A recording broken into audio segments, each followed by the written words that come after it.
Hello, everyone. My name is Christian Eschbach, and welcome to another one of my album reviews.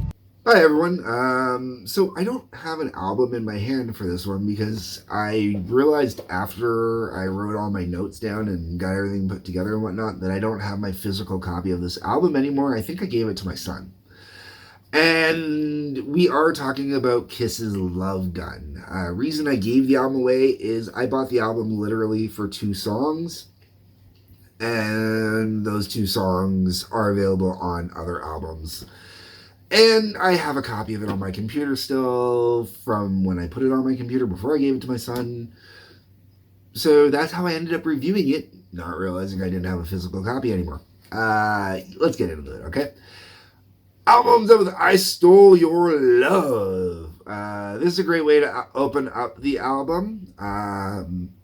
Kicks it off really good, really fast, has a good tempo to it. Pretty dynamic. It's not just your standard rocker. The problem with this one might be how it sounds similar to the album's title track. There is definitely similarities between the two, and it is got a couple other Kiss motifs from other songs mixed into it as well, so it's not the most original song, but it works for starting off the album. Okay, in the modern day, and even 20 years ago, this particular next song caught flack. I personally love the song. I think it's a great song. And I don't give a shit what anybody says, and that is Christine 16. All right. Now, to be completely fair, one of the reasons I will admit to being partial to this song is the girl I dated throughout most of high school. We started dating when she was 16, and guess what her name was? It was actually Christina. But for me, it kind of just, I mean, we all know I'm happily married. My wife, Tracy, actually knows the girl I am talking about, has met her, so I don't feel bad about this, especially because she knows her completely separate from me. We found out later on that we knew the same people. So anyways, where I'm going with that is when I got into this song as a teenager at that age, I was very much understanding of the song on every word that was being said because, this is what I said about my girlfriend at the time. Oh no, Christine. Now, to be fair, me and Christina were together until we were 19. So, there was time put in there, wasn't it? And we were the same age, literally there was only 2 weeks separating us, so it wasn't actually the creepy side of Christine 16, but whatever. And I'm sorry, but there are 16-year-old girls going into bars that you look at them and go, ha, and I'm sorry, if they can get a fake ID and go in the bar, I go, ha, without being creepy, because they're the ones that are causing the drama on that one, not me, man. They're presenting themselves as legal age. All right, I got that creepy freaking crap out of the way. Great song. There are a bunch of different famous stories behind this one. The most common one is that it was a bit of playful ribbing between Paul and Gene, with Gene saying that Paul basically only writes one type of songs, which were, or 2 types of songs, which were about girls and or love. So he did this one, even though Gene basically writes one type of song, which is about fucking girls. So, whatever. Whatever way Gene needs to justify it for himself to make him feel. Oh, you want to talk about Christine 16, man? Gene Simmons' daughter, Sophie, okay? Oh, okay. Sophie 16. Whew. Yeah, that's what I'm going to say on that one. Okay. Yeah, I know there was a whole lot of creepy going on that discussion there. Sorry, guys. Moving on, we got more creepy. Got love for sale. Good music, but typical Gene content. Shock Me. Typically, I like most Ace Frehley songs. This one, I think, suffers from production and performance. and lyric content. At this point, I'm going to say that this album is basically should be called Four Horny Teenagers in a Garage. That's what this album actually should be called, is Four Horny Teenagers in a Garage, because that's what it sounds like, is just four horny teenagers in a garage. I think this song particularly shocked me. Should definitely have a lot more energy to the song than it does. And it feels like Paul's backup vocals on it are really kind of phoned in. They're not, he wasn't really there. He wasn't really into it or doing it. I really think they also maybe should have put a background, just a light kind of in the background. Even if they would have used it on the bass, just kind of really gave the bass some heavy low end, just so you get a kind of going on in the background there, just to make it feel like there was some actual energy going on, and because it's missing. Tomorrow and Tonight, I actually really enjoy this song. Not a song I go out of my way to listen to. This is the type of song that definitely would have been, this is going to sound weird for some people, but if you actually know the history of other bands, you'll get, or of this next band, you'll understand. Ramones, okay? So when Kiss was on the Ramones tribute album, which I've covered, it really felt overproduced. It was wrong. Their cover wasn't right. But the reason I didn't have issues with it is because Kiss and the Ramones both kind of took from the same era, which is more of that 50s kind of rock and roll, that straightforward kind of rock. Got a bit of a swing to it so you can dance, get your groove on with it. But it was more definitely a 50s kind of vibe, less of a 70s kind of vibe. The Ramones took that 50s vibe and then sped it up a little bit, pumped it out, and it's basically kind of, the idea of verse, chorus, and if there's a third verse, it's this first verse most likely being repeated again, maybe a couple words change, and a chorus out. Keep it under 2 minutes. Really tight, in keys, all the kind of arrangement stuff to it. Has like almost a swing band kind of feel. That's where Tomorrow and Tonight is. And it's really good. It really works. Could have been better if the production was better. Then you get the title track, Love Gun. A love gun. A love gun. Lyrics are definitely juvenile. My love gun. Oh my God. I'll be honest, even when Alice Cooper uses the metaphor, I'm not a huge fan of it, Sex Pistols, love gun.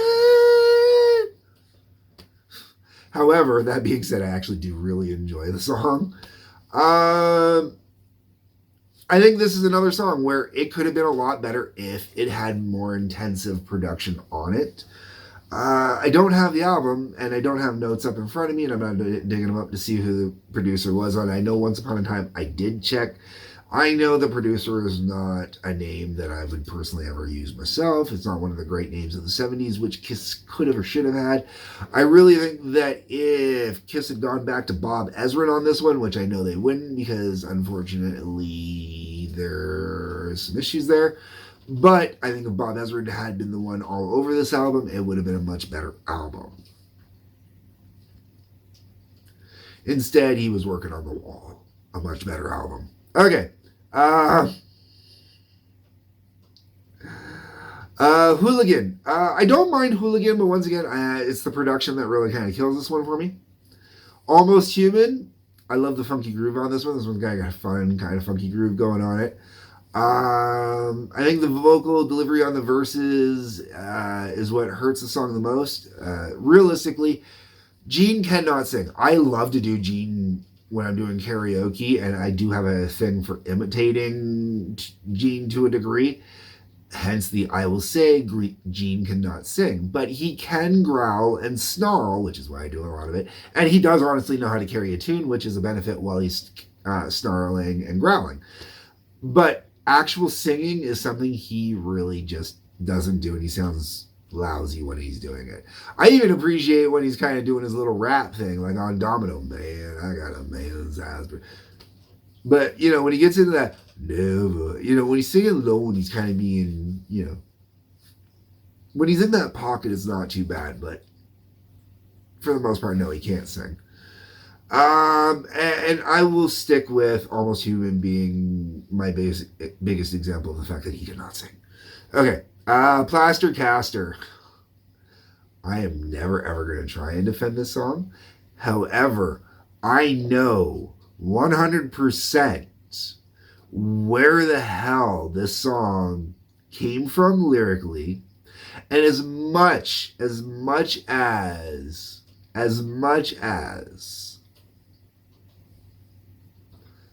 it is about, what's what the kids call it these days, zibukaki, in a manner of speaking, or the pearl necklace, as Zizita would say. Sorry, guys. There is a famous groupie who actually used to make plaster casts of the gentleman.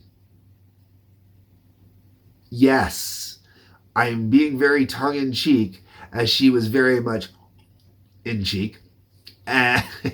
So anyways, Plaster Caster actually is, believe it or not as much about the bukkake or the pearl necklace as you might think it is.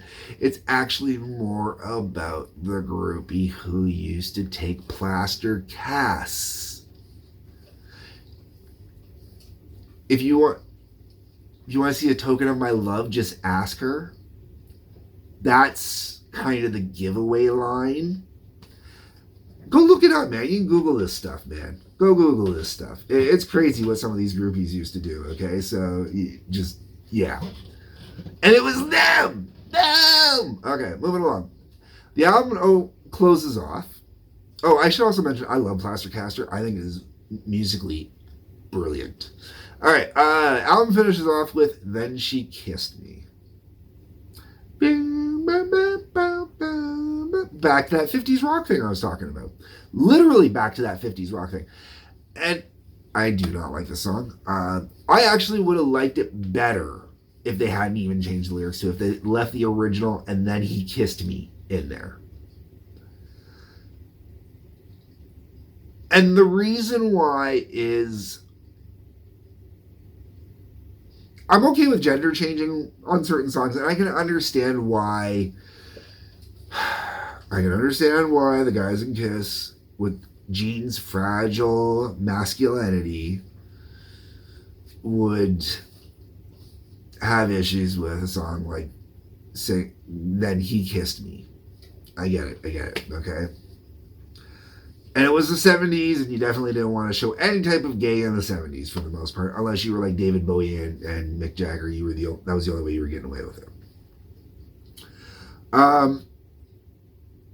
But this is a complete disappointment on this album. Oh my god, the song on this album, it's the worst song on this album. I think it's one of the worst songs in history. Oh yeah, I made the joke. It's one of the worst songs in history. This album could have been saved with some real production work. This song could not have been saved no matter what. Not in the slightest. Everything about it is just wrong and stupid. I don't like it.